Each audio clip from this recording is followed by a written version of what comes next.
புகழும் இறைவனுக்கே. இங்கே உட்கார்ந்திருக்கும் அனைத்து அரசு அதிகாரிகளுக்கும் என்னுடைய மனமார்ந்த வாழ்த்துக்கள். என் பேர் மதீனா.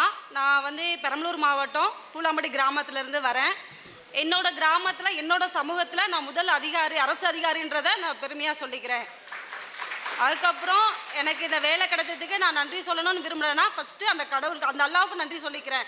அடுத்து என்னை பெற்று வளர்த்து ஆளாக்கி என்னை இங்கே ஸ்டேஜில் நிற்க வச்சுருக்க என் அம்மா அப்பாவுக்கு மிகப்பெரிய நன்றி. அப்புறம் என்னோடய பில்லர்னு சொல்லுவேன், என் தம்பி இங்கே வந்திருக்காங்க. அவன் தான் என்னை படிக்க வச்சான். என்னை ஃபுல் சப்போர்ட்டும் அவன் தான். அவனும் என்னை நல்லா படி, உன்னால் முடியும் அப்படின்னு என்னை ரொம்ப தள்ளி முன்னேற்றத்தை இந்த இடத்துல நிற்க வச்சதுக்கு அவனும் ஒரு காரணம். அதுக்கப்புறம் இவன் என்னோடய பையன் 8th படிக்கிறான். நான் இவனை விட்டுட்டு 2.5 வருஷமாக இங்கே படிக்கிறேன். இன்றைக்கி இவன் சப்போர்ட் இல்லைனாலும் நான் இங்கே நின்றுக்க மாட்டேன். அதனால் இவனுக்கும் மிகப்பெரிய நன்றி. என் தங்கச்சி ஃபேமிலி எல்லாத்துக்கும் நன்றி. நான் இந்த ஃபீல்டுக்கு வரத்துக்கு ஒரு காரணம் இருக்குது. என்ன அப்படின்னா, நான் இதுக்கு முன்னாடி ஒரு ப்ரைவேட் இன்ஸ்டியூட்டில் ஒர்க் பண்ணிகிட்டு இருந்தேன். அங்கே ஒரு காலகட்டத்தில் உனக்கு வேலை இல்லைம்மா நீ போ அப்படின்னு சொல்லிட்டாங்க. நான் என் பையனுக்கு நான் சிங்கிள் பேரண்ட்டு தான். நான் தான் பார்த்துக்கணும், படிக்க வைக்கணும், என் ஃபேமிலியும் பார்த்துக்கணும். என்னடா திடீர்னு இப்படி போக சொல்லிட்டாங்களே, எனக்கு என்ன பண்ணுறதுனே தெரியலை. ரொம்ப வெக்ஸாகி உட்காந்துட்டேன். அப்போ தான் முடிவு பண்ணேன், என்னன்னா நீங்கள் நான் டெம்பரரி ஸ்டாஃபாக இருந்ததுனால தான் என்னை வெளில போக சொன்னீங்க. இதே நான் கவர்மெண்ட் ஸ்டாஃபாக இருந்தால் என்னை வெளில நீங்கள் போக சொல்லியிருக்க மாட்டீங்கல்ல அப்படின்னு அந்த இடத்துல முடிவு பண்ணேன்.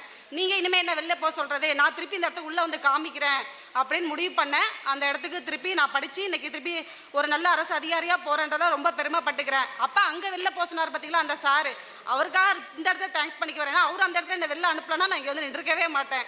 அதுக்காக நன்றி. சரி, அப்புறம் படிக்கணும்னு ஆசைப்பட்டேன்.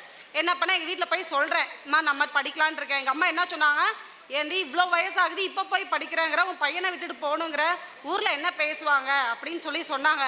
நான் அதான் சொன்னேன்ம்மா, ஊரில் பேசுகிறாங்கன்னு சொன்னால் கண்டிப்பாக நம்ம ஒரு நாள் ஜெயிக்க முடியாது. ஒரு 100 ரூபா போய் கடன் கேட்டு பாருங்கள், ஊரில் ஒருத்தரும் தரமாட்டாங்க. அடுத்தவங்க அதை சொல்கிறாங்க இதை சொல்கிறாங்க, தயவு செஞ்சு சொல்லாதீங்க, நான் படிக்கணும், என்ன படிக்க அனுப்புங்க அப்படின்னு சொன்னேன். அப்புறம் சரி நீ போமா அப்படின்னு சொல்லிட்டாங்க. அதுவும் முடிவு பண்ணிட்டேன். அப்போ படிக்கலான்னா எங்கே போகலாம் அப்படின்னு முடிவு பண்ணுறேன். அப்போ தான் நான் சர்ச் பண்ணும்போது சுரேஷ் அகாடமியை தேர்ந்தெடுத்தேன். ஏன்னா அதுக்கு முதல் காரணம் கனிமுருகன் சார் தான். அவரோட வீடியோ, அவரோட கிளாஸ் எல்லாமே பார்ப்பேன். இப்போ இப்படியா நடத்த முடியுமா அப்படின்னு நினச்சி அவரோட வீடியோ பார்த்து ரொம்ப ஆச்சரியப்பட்டிருக்கேன். எனக்கு ஒரு வாய்ப்பு கொடுத்து உனக்கு யாருக்குமா பெஸ்ட் டீச்சர் அவார்டு கொடுக்கணும்னு ஆசைப்பட்றேன்னா வாங்கிட்டு போய் நான் கனிமுருகன் சாருக்கே கொடுத்துருவேன். எனக்கு அவ்வளோ பிடிக்கும் சாரை. அப்புறம் அது ஒரு காரணம். 2வது ரீசன் எனக்கு தெரிஞ்சு இந்த இன்ஸ்டியூட்டில் ஃபீஸ் கம்மி, மற்ற இதெல்லாம் ரொம்ப அதிகம் அப்படின்றப்ப அது ஒரு காரணமாகவும் இந்த இன்ஸ்டியூட்டை நான் சூஸ் பண்ணேன்.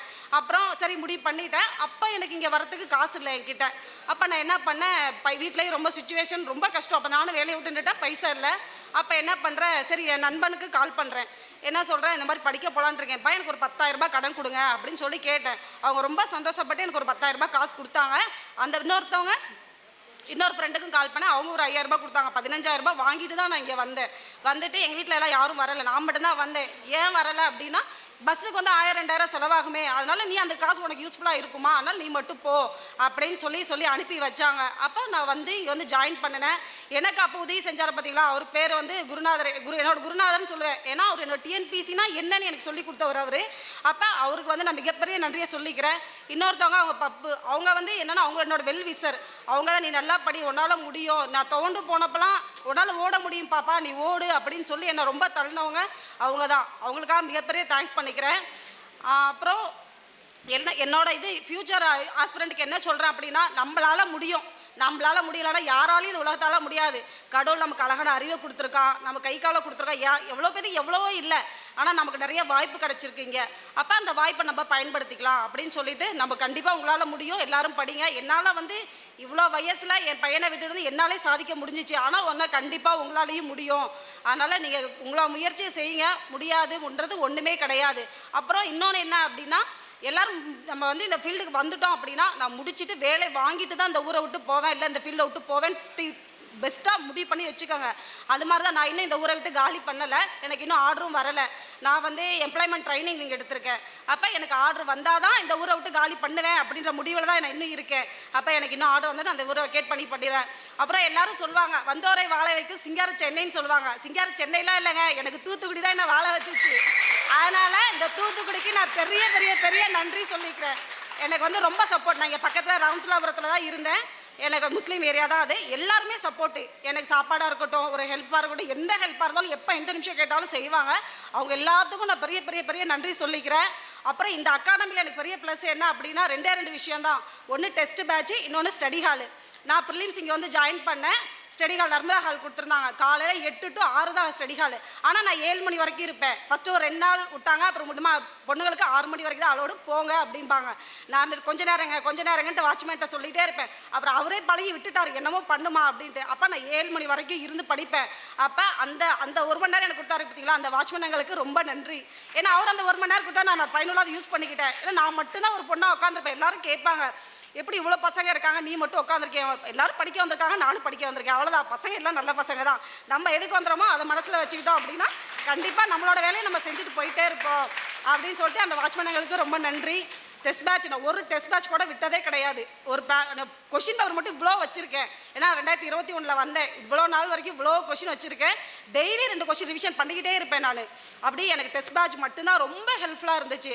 அப்புறம் அவ்வளோ பெரிய ஸ்டடி ஹால், இந்த இன்ஸ்டியூட் சார் சுரேஷ் சாருக்கு ரொம்ப நன்றி. ஏன்னா அவ்வளோ பெரிய ஸ்டடி ஹால் கொடுத்ததுக்கு நல்ல ஒரு பாசிட்டிவ் வைப்ரேஷனு. நம்மளால் படிக்கிறதுக்காக என்ன கஷ்டம் என்ன வந்தாலும் படிக்கலாம். எல்லோரும் பார்த்தா படிக்கணும்னு நமக்கு தோணும் இல்லையா, அதெல்லாம் அந்த ஸ்டடி ஹாலில் தான் எனக்கு தோணுச்சு. காலைல 8 மணிக்கு வந்துடுறேன், ஈவினிங் 7 மணிக்கு தான் போவேன். படிப்பேன் படிச்சுக்கிட்டே இருப்பேன்.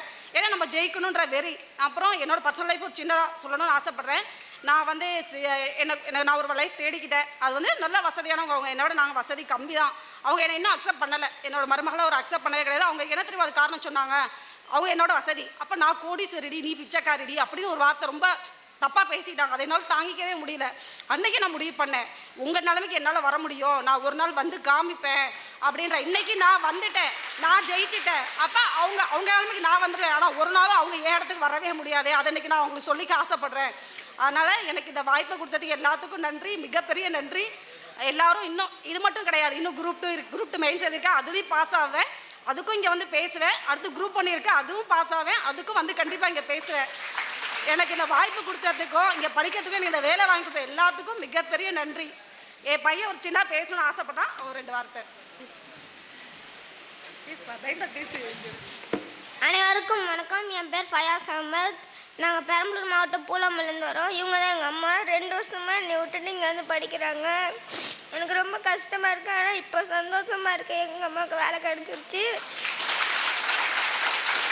நான் டாக்டர் ஆகணும்னு எங்கள் அம்மா ஆசைப்பட்றாங்க. நானும் நல்லா படிப்பேன், நீங்களும் நல்லா படிங்க. எங்கள் அம்மாவோட ஆசை நிறைவேற்றுவேன். அனைவருக்கும் சுரேஷ் IAS அகாடமி, வெற்றியின் முகவரி.